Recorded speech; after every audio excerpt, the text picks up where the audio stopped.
So now we've set our home up for success. We've set our shopping cart up for success. So we're bringing back the healthy foods into the home. Now I think you need some staples for each meal, so you're not kind of lost in the wind of wondering what to do. So we'll start with breakfast. And breakfast is a pretty easy one to figure out, because if we learn to cook eggs, even if one way, but if we can learn to cook eggs in a couple of ways, we can mix it up and change our breakfast quite reliably with a delicious, nutrient-dense food in the source of eggs, which are rich in cholesterol and choline and B vitamins and retinol, and delicious, a good source of protein and fat. So you could learn to fry eggs, you could learn to scramble eggs, you could learn to poach eggs, you could learn to put eggs in a little muffin tin and make popovers, and all of a sudden you've got many options for breakfast. Now your sides with those eggs could become some well-sourced pasture-raised bacon, for example, or some beef bacon. This is a thing that I've come upon recently, and it's very delicious. You could have some of that ground beef that I was talking about. A pro tip of mine is to just cook up an extra pound or two of ground beef at the beginning of the week and add it to meals for an easy, quick hit of protein. I can get it easily an extra 25 grams of protein by throwing some ground beef in my omelet, for example. Or you can pull in last night's leftovers. If you made a big old steak dinner and there's a couple of strips of steak left that you didn't get to finish, they go great with eggs in the morning, because there's nothing like starting your day with some steak and eggs. And always as a side, you've always got this opportunity to pull in a bit of that fresh fruit that you had, you know, some of the berries, some of the chopped up strawberries or bananas, or even if you're feeling fancy, you could invest in a juicer and make yourself a nice cold pressed orange juice every morning or something like that. So you've got an egg dinner. For lunch, for me, it's always just thinking about protein. For me personally, I like to do a bigger breakfast. Lunch is kind of light, and then dinner again is slightly bigger.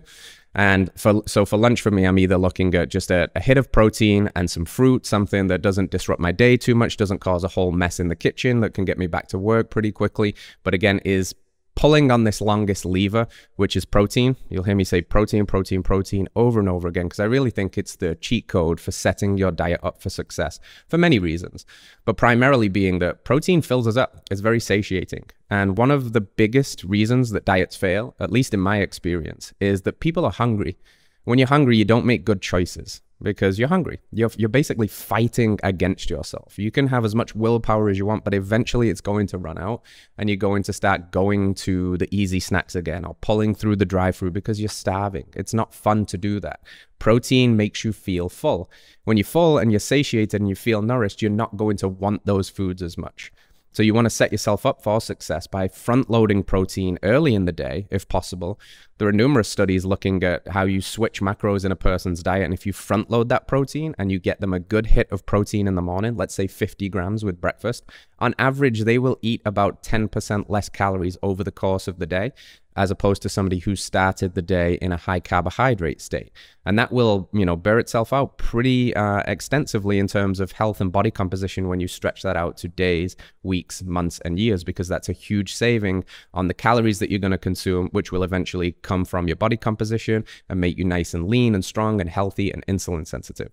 So front loading protein and then basically prioritizing protein at each meal, shooting for something that is a good, generous palm-sized serving at least, all the way up to having an easy number or target to hit in your head of getting us close to, let's say, 50 grams of protein per meal. Because that's an easy number to work with. If we say 50 grams of protein at breakfast, lunch, and dinner, it's going to put us at about 150 grams of protein per day. It's significantly higher than the RDA, which we know the recommended daily kind of allotments are not there to thrive. They're there to basically stave off disease and sarcopenia, and most people are under eating protein. Now, if we get most people to 150 grams of proteins a day, well, some people are going to need more than that if they're an athletic male, because we say about a gram per pound of your ideal body weight, but it's a good starting point. Now, some people, you know, smaller women that are not as active, they're going to need a little bit less from that. Some men that are more active, they're going to need a little bit more. Depends on your goals, your body composition, your targets. But it's a good middle ground to shoot for.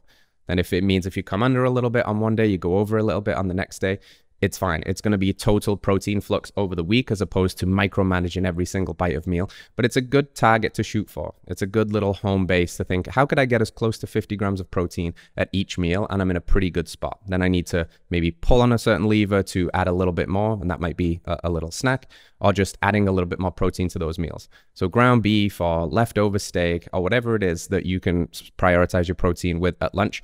And dinner is going to look very much the same. Dinner's going to look like protein forward again. Maybe you're pulling in a bit more creativity now because you've got a little bit more time to be playful in the kitchen, a little bit more time to make a mess. So one of the things that I've been playing with a lot recently, which has been really cool, is to start cooking fruit a little bit more. I'm playing with that. I'll throw peaches on the smoker with a little bit of honey and butter. I will start stewing some apples and slow cooking them to make like an applesauce kind of thing. It's really, you can get really creative here. And if you are thriving and you really want to go for things like the more digestion-friendly fruit family vegetables, more avocados, more tomatoes, even more like squashes and things like that, and your digestion responds well, this is a good time to get those things into the diet.